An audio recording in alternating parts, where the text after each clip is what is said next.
Welcome to another episode of moTV. This week, we are going to Guelph, moMondays Guelph. We're going to speak to one of the moHosts. I think that makes her a co-moHost, Lisa Browning. And we're also going to meet up with one amazing musician, Mikalyn Hay, local to Guelph. And we're going to speak to an amazing speaker, entrepreneur, community pillar in Guelph, Stephen Ferraro. So stick around. Oh, before I go, get a drink, make yourself comfortable. Let's make this as much as we can, just like a real live moMonday. So go grab something, enjoy yourself, and I'll be right back.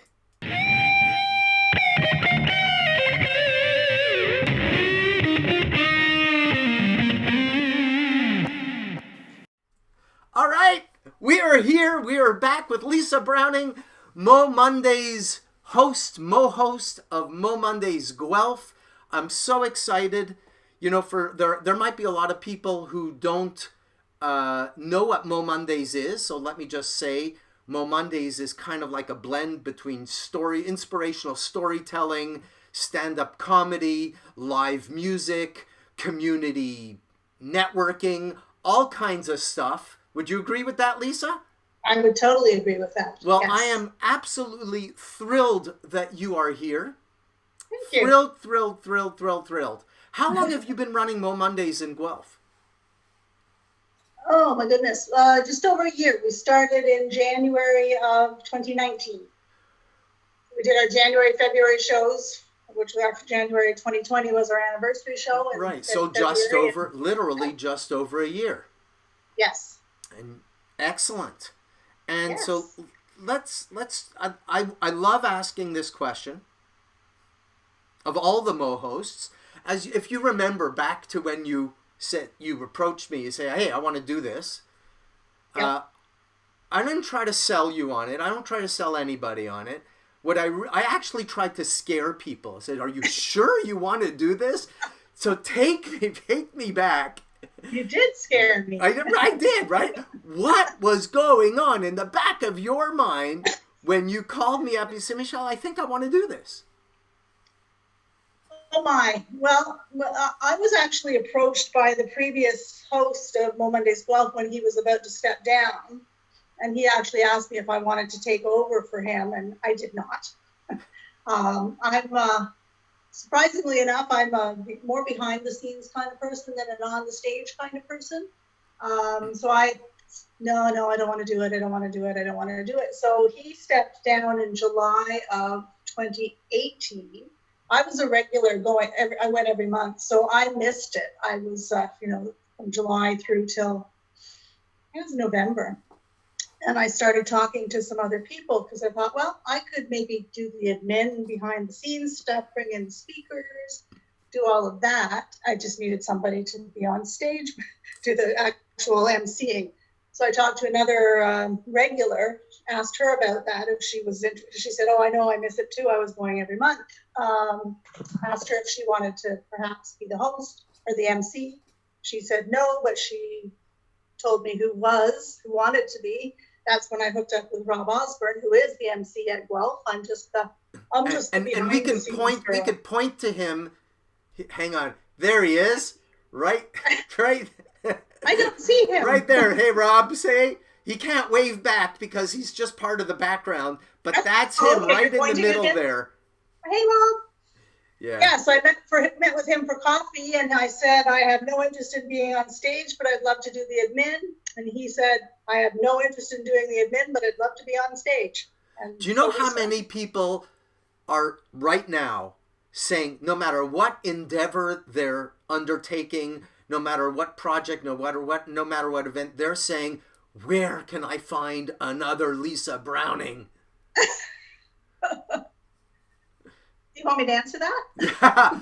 Well, let me tell you, I know that there are a lot of people who are listening and watching right now who are saying, I wish I could find a Lisa Browning. Because, the number one question I get from so many of the moHosts is, I just want to show up on the night of. and I want everything else taken care of for me. Taken care of. Right? But See, we know life Rob, doesn't happen that way. Huh? Sorry? Life doesn't happen that way. I can say a lot about Rob right now, and he's not here to defend himself. Yeah. So what was going on? Why did you want to, and let me back up a little bit. It says moMondays Guelph was one of the longest running moMondays anywhere in the country. Right. Like, it's gone through, and I'm not going to go, I mean, thank all the moHosts who have gone before you, and there have been a few, and Yes, and I love them all, and they've all done a great job in their own way, and yet every single one was different. Mm-hmm. Mm-hmm. So, again, take me back. Did you have something in your mind that says, this is how I want to put my personal stamp on it? Yeah, well, it was interesting because I didn't know Rob well. I know that I knew him. Yeah, I knew of him. He was doing the video and the audio for moMondays prior, and we'd hooked up on a couple of different projects, but didn't know, what his values were, what his goals were for doing moMondays. And as it turned out, we have very similar goals and dreams for moMondays, and it's more for us creating community. So we wanted to keep it as local as possible. We do try to have most of our speakers and musicians local to Guelph. And yeah, when we sat down and had a coffee, it was like we were totally on the same page, which was very nice. Cool. And again, another question that a lot of moHosts or prospective moHosts ask me, it says, well, I'd like to have a team with me, or I'd like to work with a partner. And I'm always hesitant because on the surface of it, it sounds like a great idea. But and it sounds like in your case, it is a great idea. But it isn't always. No, I know I've been running moMondays Toronto for 8 years, and I would have killed my partner if I had one. I like, it's just the way I work. Right. I do everything myself. I don't have to ask anybody to do something for me. I know it's done. I feel like I work extremely efficiently because I just know everything gets done. But not everybody likes to work that way. I've seen some people do moMondays with a partner or with a team, and I could tell they're not getting along. I can tell. But I've also seen it's like a match made in heaven. I have to tell you, you and Rob, like, everything's amazing. I love the shows that you do, and I can't wait. I was scheduled to speak in moMondays Guelph. I know you were. I think it was March, was it not? Yeah, it was March. Yeah. You brought us all down, Michelle. Yeah, no, I know. Believe me, I didn't do it on purpose. I promise. So, all right. In the introduction, I kind of explained that moMondays is this crazy blend of, there are inspirational talks, there are some heavy talks, there are some light talks, there are some hilarious talks, stories. There are people who have never been on stage before. And there are people who have been on hundreds, if not thousands of stages before. There's musicians thrown in, and sometimes the musicians are great at just playing music and not great at storytelling. Other musicians are great and they know how to, you see everything. And there's some stand-up comics who come and just like, and they don't do, when they come on my stage, I say, don't do your normal stand-up bit. We want to hear the stories and bring all your stand-up skill and craft to the story. So, you must have seen in a year and a bit, you must have seen all kinds. All kinds of speakers? All kinds of speakers, all kinds of stories, all kinds of nights. No night is the same. Oh, for sure. Yeah. What is really fascinating for both Rob and I, and we've talked about this a lot, is the flow that happens now. mean, we have an idea what people are going to talk about, but we don't know everything, obviously. It's usually Rob that will set the order of the speakers. And we watch each other as these speakers talk, and it's like we planned it. Well, you're going to talk about this, and then it's going to lead into this story, and then it's going to lead, and it just flows. And there's always a theme, and we never set a theme. So it's been very cool. I think the mind wants to find a theme. There's a thread of all, and so that's the way your mind works. Yeah, could be. But then even sometimes people will use the same expressions. Okay, this is weird. Yeah, that happens too. Too. Yeah. And so I want to dig a little bit into your own backstory. And you've got a really interesting backstory, and it seems like everything you're doing outside of moMondays and before moMondays prepared you for moMondays, and everything you're doing at moMondays kind of supports everything else you're doing as well. Like storytelling is a big part of your life. Yes, absolutely. So talk to me about that. Oh my goodness. Well, I mean, my background, I went to school for English and all that sort of thing, and I've been writing since I could actually physically write. Wow, that's a heavy question. 10 years ago, I started an online magazine, and that was all I was going to do. It was about empowerment and creativity and giving back and that sort of thing. And as what I found, what happens when you start following your passion is everything just naturally falls into place. You meet people that you're supposed to meet, and your life takes on a trajectory of its own. So I did that with the magazine. Then I'll make this really short, or I could talk for hours. Led into doing anthologies of empowerment stories, which led into doing children's books. So my whole thing is empowering people through the telling of their story and the speaking of their truth. So yeah, perfect fit for moMondays. It's just a different kind of platform there. And you publish books of people's stories. How many have you published so far? Of the empowerment stories? Of your 7. 7 anthologies or combinations of multiple authors sharing their stories. Right. And I just think that is mind-blowing. Mind-blowing. And so this isn't like supposed to be a whole promotional thing, but I think people would be interested in finding out more about that and what you do outside of moMondays. It's 1000 Trees. Yeah, 1000trees.com. It's all words. I was almost afraid to say .com. So wasn't sure if it was .ca, .net, .org, So 1000trees.com. Where does that name come from? Oh my! So when I was deciding that I wanted to do the magazine, as I said 10 years ago, there was a teacher here in Guelph. I didn't know him very well, but I knew his wife. And at the age of early 40s, he started the Community Environmental Leadership Program at one of the high schools. Was diagnosed with stage 4 lung cancer at the age of, I think he was 43.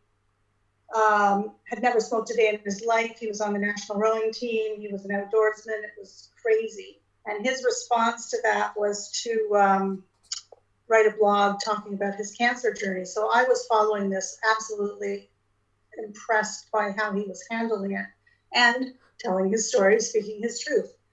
So I knew I was going to do the magazine, but I couldn't think of it. I knew what it was going to be about, but couldn't think of a name. And when he was too sick to continue the blog, his wife continued for him.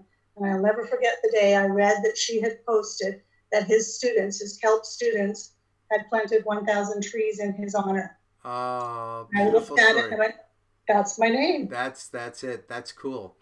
Yeah. So you know what? It's funny. This is now episode number 4 of moTV, and I'm starting to get the hang of it. No glitches so far. But what I've noticed is that, it's funny because I was on a call today with a bunch of colleagues, and they say, I have yet to see a live with no hiccups. And because so much can go wrong. But now I'm realizing that I can actually multitask.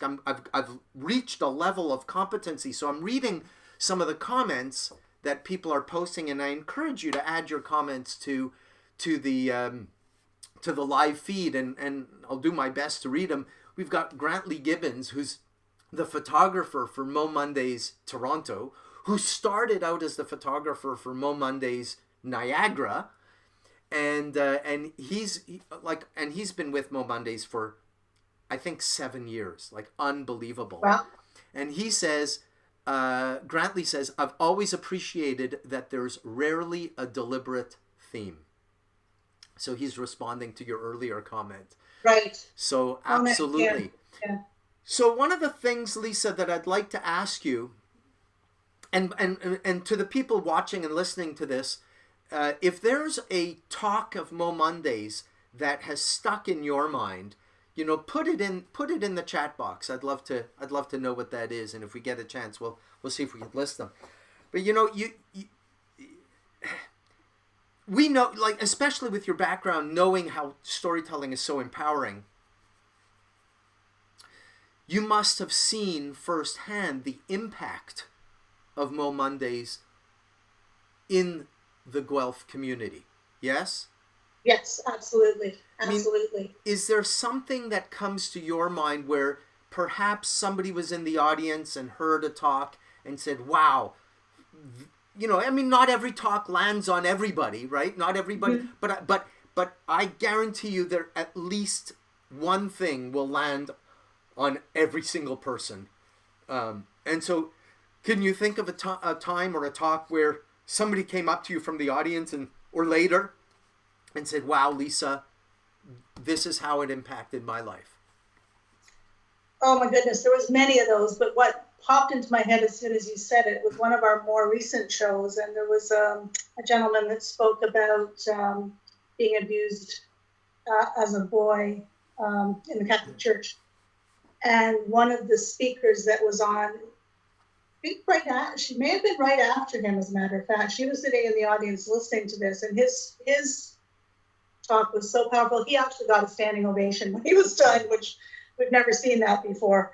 But she was obviously shaken and shocked, and she got up on the stage ready to tell her own story, and she was still shaking with tears in her eyes. And just the impact of that kind of power and that kind of strength and courage that he got up and talked about that. Wow. Cool. Now, I often say, and people who have tuned into moTV before know that I say that the moHost, or in your case, the moHosts, have the best seat in the house. Mm-hmm. Because we get to walk with the speakers literally and figuratively up to the stage as they prepare. And we're going to be talking to one of your speakers about that later, very soon, actually. And we get to witness the interaction between the speaker and the audience, and we get to see the impact on the audience, and we also get the feedback from the speaker afterward. Mm-hmm. And you can't, we do this every single month, times 6 or 7, depending on how many storytellers you have. You can't be a witness to that. You can't have that experience without being changed yourself. For sure. So I'm curious to know what your own transformation has been as a result of being part of the moMondays, being part of being the driving force of moMondays in Guelph. The interesting thing about that, and I go back to my anthologies, which are similar things, I don't see people reading people's stories for the first time if they're in a book, but I can watch people listening to people's stories when they're on our stage. So I see the impact that those stories have on people. And it's more recently, I guess it's been more gradual, that now at moMondays, when our shows are done, which whatever time that is, 9 o'clock, people are hanging around and they're hugging each other, and like the audience members are up and hugging the speakers, and the speakers are hugging each other, and they stay and they chat and connect even further. So just that whole how our stories bring us together. That's what's been your biggest impact from running it. Right. It's just a visual confirmation of the power of storytelling, which I don't see when I publish books. Yeah. I know that it exists, but I don't see it. I get it. I get it. Yeah. You know it's out there. It's happening. Right. Something happens when we get together. I hate to say it, but when we get together physically, something like we are physically social animals. This is what we need. This is what we need. So, okay. We're going to bring Stephen on because I know he's the one who you picked. And for the audience, for the listening and viewing audience, I need to say that asking a moHost to suggest a speaker or a story or a video to watch is like asking, which one of your children you love the most. Right? Because we love them all for different reasons, right? It's true. Mm-hmm. Tell me why you picked Stephen Ferraro. I didn't know. So Stephen was one of Rob's picks for speaking. I didn't know him until he did come out and speak on our stage. So I didn't.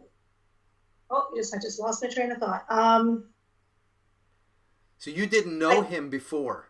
I did not know him before. So I was very struck by his story in that it was how powerful it was, but also there was a light side of it. I thought it was awesome. And he's a funny guy. He's a funny guy as well. He is funny. Yeah. I remember watching that video. Saying, this is a funny video. This is cool. Yeah. And but so with a really powerful message behind it as well. Right. And so do you remember, how would you summarize that message?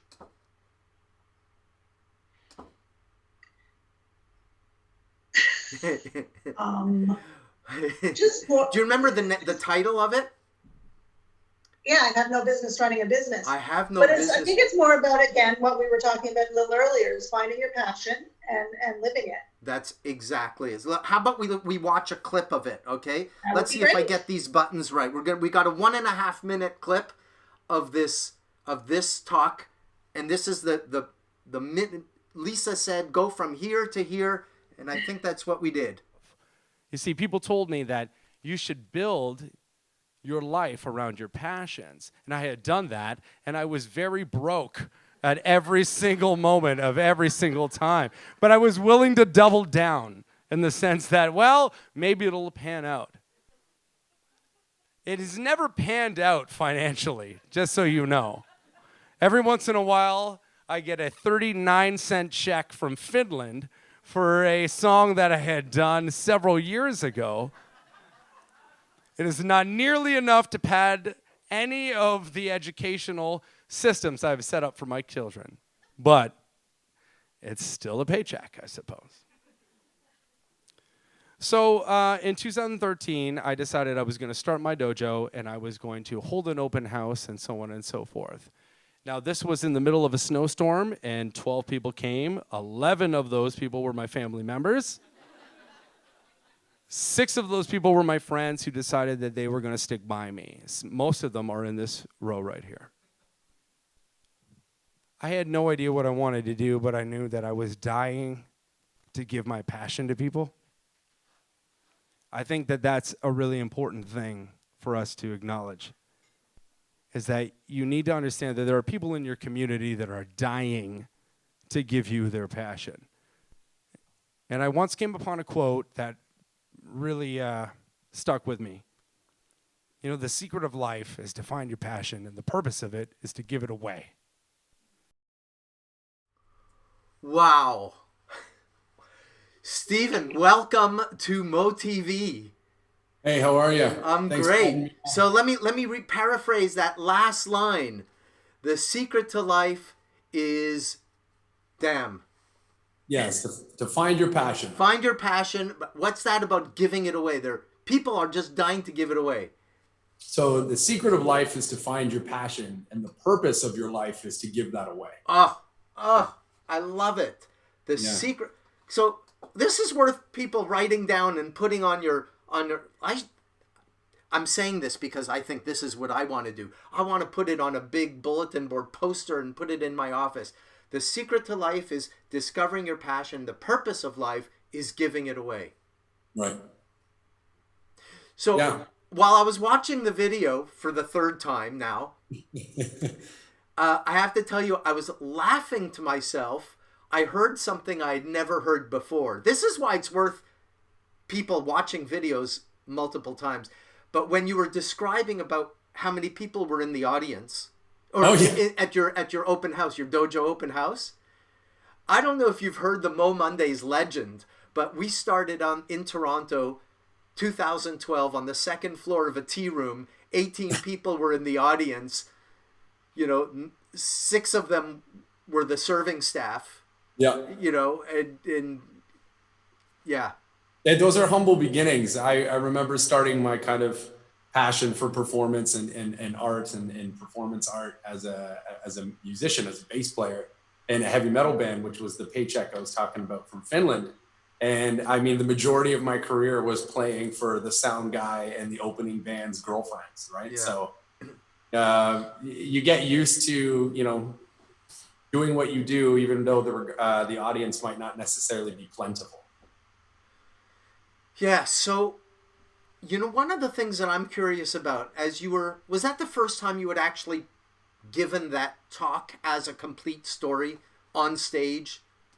Yeah, So my day job, by day, I'm a high school educator. And, so you speak in front of kids? I speak in front of kids a lot. You train at the dojo? And at the dojo. And you're used to being on stage? Yep. From being a musician? Right.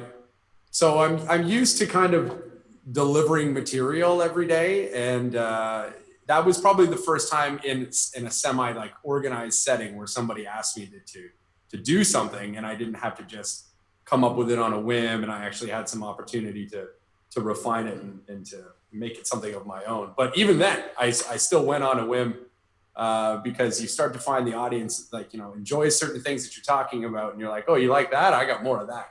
So you can just pull out old stories if you need to. Well, so if that was the first time you had prepared the story for public consumption. So we say, okay, so you're a high school teacher, you played in a band, you're a sensei at a dojo, and so you're used to being in front of people.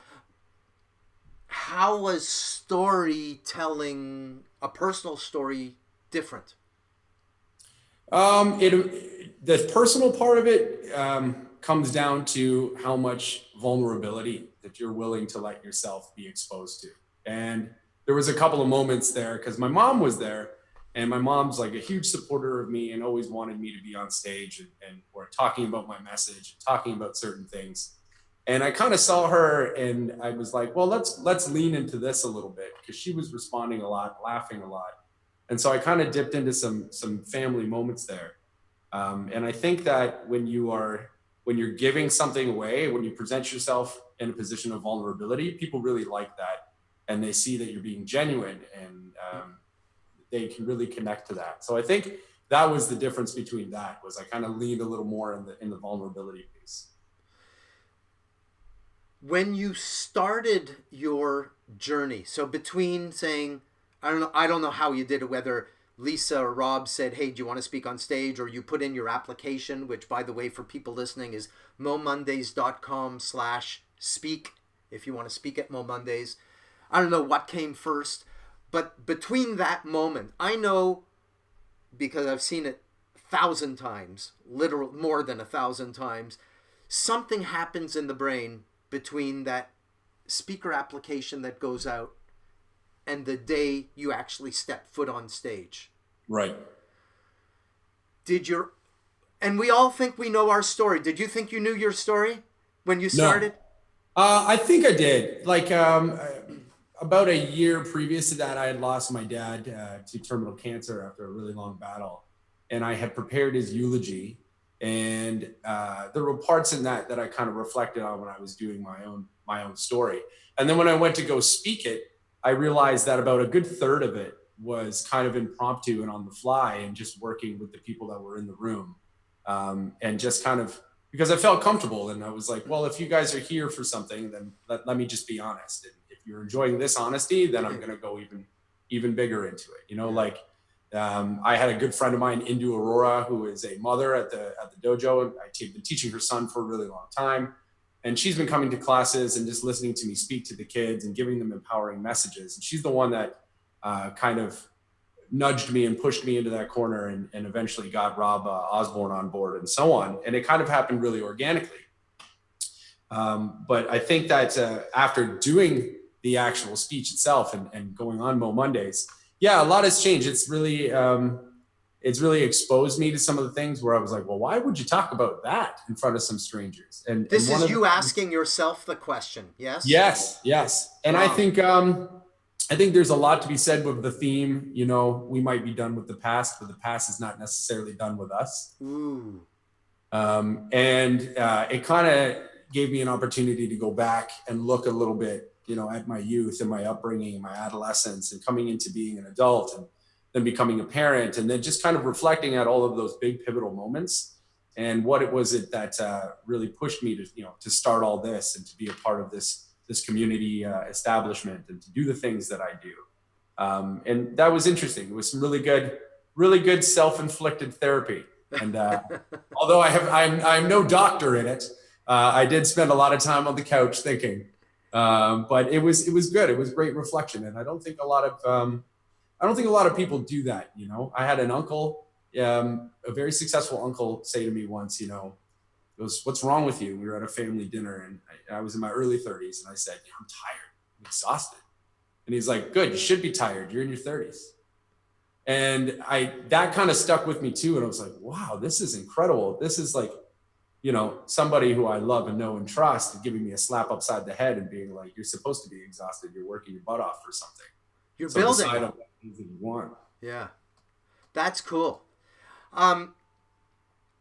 So if I can paraphrase what you just told me, I think, because I think this is the lesson for everybody, is that, you know, you had a good handle on your story when you started, but working on it and crafting it allowed you to peel back several additional layers and go even deeper. Am I right about that? Yeah, agreed. Big time. And because so you notice people are on your side, and when you have that support, then you feel like you can go farther. yeah. And by the way, what you mentioned earlier about unpacking it on stage, like, oh, if you like this, don't try this at home, people. Yeah, definitely have a plan. I wouldn't recommend going on. You're making, because, you know, people look at what you do and say, that's easy. I could just talk on stage. Yeah, don't do that. This comes from years and years and years of having experience of being on stage and yeah. Well, you know, speaking in front of high school kids every day, it's they're pretty good at telling you what's good and what's not so good. So I always say stand-up comedy and speaking to high school kids, the two hardest things in the world. Yeah, I agree. Wholly agree. In the world. Yeah. It was a good opportunity to kind of unpack some certain things. I think what was interesting about it is the one point that I made in the video clip that you said, or that you showed rather, where there are people in your community that are dying to give away their passion. And ironically now we are in this COVID pandemic situation where we're all stuck behind laptop computers. And from the musicians that I have seen that have done live shows in a digital space, to the martial arts teachers like myself who are running virtual classes and digital classes and private classes done that way, we are still thriving in this unknown world of online resourcing and online performance. And we're still doubling down on the things that we know and love because it's become so much of who we are and our fabric of our personalities. Like, we need to do it.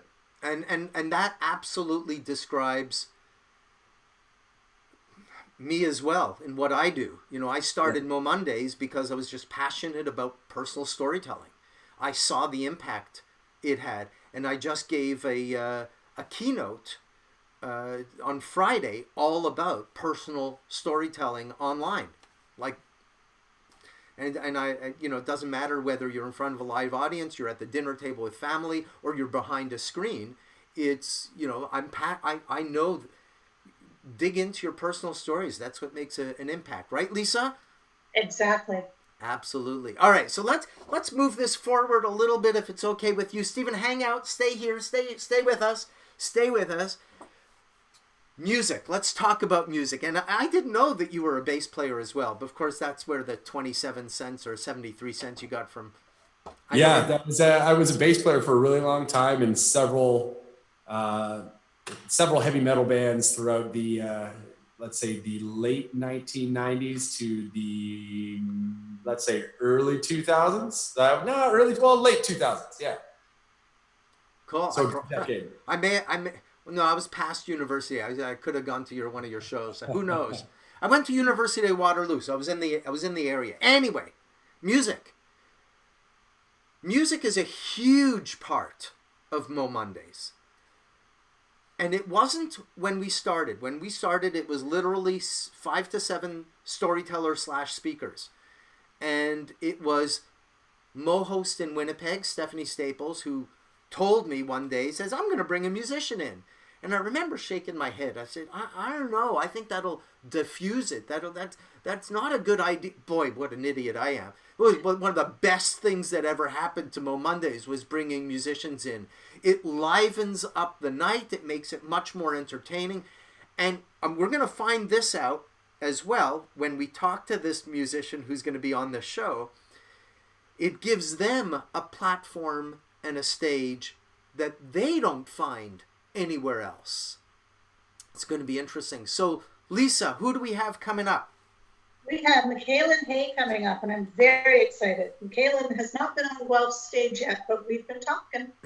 She has not been on the moMondays Guelph stage, but she is it's not since Rob and I. Right, but she actually she has been. She's been right when Kevin was doing it. Okay. But she's from Guelph. And she has performed on, I need to ask her, I forget. I should have done my homework. Bad interviewer. I think she's been to 4 moMondays that she's performed at. Toronto, Niagara, Barrie, I think. Oh, no. I can't remember. We're going to find out from her. I'm thrilled. And she sent in a video, which I'd like us to watch first, and then we'll bring her on. This is a new song she wrote, I think, in the last week. And I got to tell you, during the sound check, I was listening to the video, watching the video, and I said, Michelle, stop it. This is enough. It works. But I couldn't stop it. I just love this. I love this. We're going to let the video speak for itself. Here we go. Hopefully I'll press the right button. Hi moMondays, I'm Mikalyn from Guelph, and I'm excited to be bringing you my original song, Younger Me.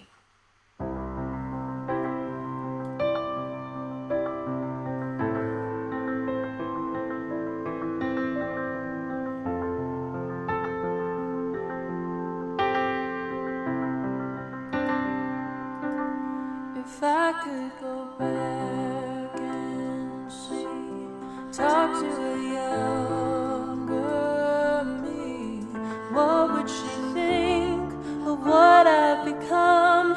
Still with no song that's hit #1, would she be proud anyway to say she was me back in the day? What would she want to know about us, the places we've been and who we've become? Oh, I know I let her down sometimes, but is that really such a crime? And I've become her favorite mystery. Choose not to learn from my own history, never learning from my history. She looks me up and down like some kind of treasure she just found, sees all the different people we were, and suddenly 18 seemed scary to her. Plays with the sand of time. The hourglass tips and it slips by. And as she is faded, I get so damn jaded. And I don't know why, I don't know why. Yeah, I know I've let her down sometimes, but is that really such a crime? And I'd become her favorite mystery. Choose not to learn from my own history. Never learning from my history. Will I meet an older me as well? See the lies and truths she has to tell. Will she be married? Will she have tattoos? Will she play in a band that does rhythm and blues? I will let her down sometimes, but is that really such a crime? And I'd become her favorite mystery. Never learning from my own history. Never learning from my history. That was Younger Me. Happy Mo Monday. Mikalyn. Hi. That is just a beautiful song. I got goosebumps, and I got to tell you, people are commenting on the Facebook Live. They're going, wow. They're saying, this is astonishingly beautiful. I'm Thank reading. you. And okay. How many moMondays have you performed at? Okay, so I've done Guelph like a really long time ago. Kitchener, I believe, like also a really long time ago. And then I did one at the Jazz Room in Waterloo. And then Right. Toronto. Yes. And then, so I was right. 4. 4. I don't know where to start. Like, there's so much I want to find out from you. I want to find out the backstory to this song. I want you to tell people how you and I met, because it's a cool story. I want you to talk about what it's like to perform at moMondays and how it's different from your regular gig. Where I don't know. What do you want to talk about? Let's talk about I asked you. What do you want to say? I can answer any of those questions, so ask away. Pick one. Yeah, my big one. Well, I can tell you how the song was written. It was with my guitar teacher, James Linderman, and we do our lessons once a week. The pandemic hasn't changed that at all because we've always done it over Skype. And then he ended up, one lesson we started writing songs together, and then it turned into an every week thing where my guitar lessons kind of turned into a songwriting session. So we've been kind of pumping out pretty steadily at least one song a week for the past 5 or 6 months. And I think 2 weeks ago is when we wrote that song, Younger Me. And it just started out as a simple idea on the guitar, thinking about what going back to a younger version of yourself would be like. Or I was thinking about how younger me would perceive me now if I was talking to me when I was 5. So that was kind of where the idea came from. But did how sometimes lyrics, because I'm also a songwriter, nothing like you, but I know that sometimes the words just come out. Sometimes it's literally you got to force yourself and make it work. What was this like? James and I are kind of a really good duo. So I feel like sometimes I really struggle with songs. For example, a lot of the songs I bring to James are songs that I can only get one verse or one chorus up, and then I'm stumped. But then when I bring them to my guitar teacher and we write them together, it's something awakens in me, and then it just kind of tumbles out. So. Beautiful song. when you listen to yourself, or when you were watching yourself, I was watching you on screen, and you were almost going into a dreamy state. What does that evoke in you when you're listening to yourself? That song. It's just interesting because this song, like, it was pretty personal. Obviously, it's me like talking to my younger self, and so I couldn't see the video. I bounced it and sent it to you. I haven't watched the full thing, but I don't know, specifically this song just kind of makes me start to think about like living in Sudbury, like myself at that age, and like everything as a progression to where I am now and like the age I am now. Am I allowed to ask, how old are you now? Yeah, go ahead. I had my 18th birthday on Tuesday. Amazing. And you've been playing and singing and performing since you were? 11. 11. Long time. So I think it's worthwhile saying how we met. We didn't meet all that long ago, but you were in my house. It was pretty long ago. Yeah, I think it was like either 2017, summer 2017 or summer 2018. And my dad and Sean Brady, who is an amazing musician, were running partners back in Sudbury. So then Sean was doing a house concert at your house, and he let us know. And so we were in Toronto that day, and we decided to pop by. And so we just wandered into your house, and it was such an amazing, and like, it was so great. It was a really fun house concert. I met a whole bunch of really cool people, and I got to sing a song with Sean, which was really exciting. You played. Yeah. I remember that. Yeah. Yeah, so that's where we met.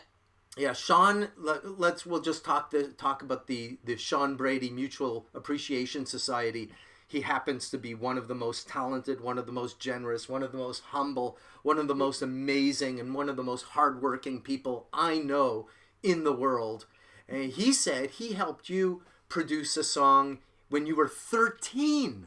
I was 12. Yeah, it was my first ever like single that I was ready to release and stuff. And Sean like really took me under his wing and gave me so much guidance. He brought me to one of his producers. He did vocals. He helped me with the writing process. He was so amazing. It was just so nice of him to do that. So, and you're international now. You've got an international following. Yes? Mm-hmm. Yeah, actually most of my following's in Brazil. So, not here. Huh? Why? Do you have any? The reason is because I'm kind of sort of represented by a Brazilian record label. They took a bunch of my songs and then remixed them, and then they're putting them out under that Brazilian record label. So that's so cool. You never know, like, huh? You never know. I'm going to make a reference that you will not get, but in the movie Spinal Tap, there's a scene, you just reminded me, there's a scene that, I think our song is going big in Japan. Like, but you never know. You never know. Honestly. If anybody remembers that reference, the Spinal Tap movie, just let me know in the comments. That's cool. How can people find out more about your music, Mikalyn? I think it's just so amazing. Yeah, it's basically everywhere where you look up my name, which is Mikalyn Music. My website is, like, it has a link to everything. So YouTube and unreleased songs and sneak peeks and that type of thing is www.mikalynmusic.com. Cool. Very nice. Now, I do want to talk to you about your experience of performing at MoMondays and your storytelling part. Because, at MoMondays, we don't bring musicians on and say, just treat it like a bar gig, just play your song. No, like, this is an opportunity for you to kind of expand your craft in backstory behind songs. So tell me about what that's like and what you got from, what's different about MoMondays and performing there. I just love performing at MoMondays because I really, really like motivational speakers and listening to like talks like that. I mean, I listen to TED Talks when I get ready in the morning. So I just love going in the first place, and then being able to go on stage surrounded by such amazing people and such great listeners too is just really rewarding. And like, I always have stories behind my songs, so sometimes I'll drop like a small story in there, and everybody's so receptive and kind, and I just love going A, for my own entertainment, and then B, just because the crowd is always so great and it's such a great group of people brought together. Well, yeah, and that's... Did you tell the same stories at moMondays as you do when you're doing other gigs? Depending on the crowd, I think some other gigs, like when the crowd's kind of like, a lot of the time I'm just background music, which I'm okay with, and in that case I don't really tell as many stories just because I'm not there to like entertain anyone really. I'm just there to kind of be there. But then moMondays and like other gigs where people are actively listening and it's like a setup show, I love telling stories, and a lot of my songs, like I said, have stories, so I'll tell like similar stories, but sometimes like if the crowd's more receptive, I'll add more details and stuff like that. You've got a following with the hashtag haters, yes? Yeah. So what's that about? Yeah. So I have an amazing friend, and he started out as a fan, but a friend, Jim Catalano, and he lives in Illinois. I just looked at my map as if like I could show you, but you probably know where that is anyway. He lives in Illinois, and he started the fan page for me and was like, well, what should we name you? And I was like, I don't know, like what can you do with Mikalyn? And then he was like, but your last name is Hay. And then he came up with haters. Which is kind of ironic because haters is usually a bad thing, but with my spelling, there's the Y. So yeah, that's like the fan page that's run for me, which I'm super appreciative of, and all his hard work that goes into it. My only thing is, if I eventually decide to ditch the last name, then they're gonna have to change it. So nah, it's hilarious. It's brilliant. Jim, I see you commenting. He can't stop commenting. You know, this guy. He's great. You need. We all need someone like that in our corner. So that's great. Mm-hmm. Hey, listen, Lisa and Stephen, come on back in, and let's wrap this up and say goodbye to everybody. Where are you, Stephen and Lisa? Are you still here? I'm here, but you. I am here, but you gotta Yeah. Well, how am I going to do that? It says you have to do it via the host. Yep. Really? You blocked us. Oh, well, that shouldn't happen. Ask to start video. There we go. Ask to start video. Here we go. So There we go. There you are. All right. Technology. I love this. We're getting there. Listen, guys, I want to thank you for being on this show. I had a good time. Did you have a good time? Yes. Absolutely. Had a great time. And Lisa, I know you and I talked about, what did we say? June, maybe? I think we said, it's when we're going to be back. That's what we're hoping for. June, July, August, September. We don't know when, but we hope it'll be soon. Hopefully Because soon. we need that physical interaction, right? We do. And Stephen, in the dojo, you know, how do you do the sparring without somebody in front of you? Oh, you do it very well now that there's no reason to lose. It's all shadow boxing, right? Absolutely. You're your own worst enemy. Oh, man. Mikalyn, are you streaming? Streaming, like doing my own live streams? Yeah. Yes, I am pretty regularly lately because that's the only gigs I have. So yeah. So I don't know if you heard Stephen talking about it. It's like when you're passionate about something, you want to give it away. And he used the example of musicians doing a lot more streaming than ever. Yeah. Oh, 100%. Yeah, cool. Anything you want to tell the listening and viewing audience before we close up? Thank you for tuning in. And thank you for having me. Thank you so much. I love doing these. You're wonderful. Lisa? Thank you so much. This has been a blast. We're looking forward to being back on the stage, but really good to connect this way. Cool. Stephen? I just want to thank everybody for having me back out. moMondays is dear to my heart, and so is the community here in Guelph. So let's do what we can. Stay home, stay safe, be well. We'll get through this together. And we got to wrap up with that amazing line about passion and purpose. I want you to say it. So the secret to life is to find your passion, and the purpose of your life is to give it away. I want to thank everybody for being on this moTV episode. Next week, we are going to Winnipeg. So, see you back right here.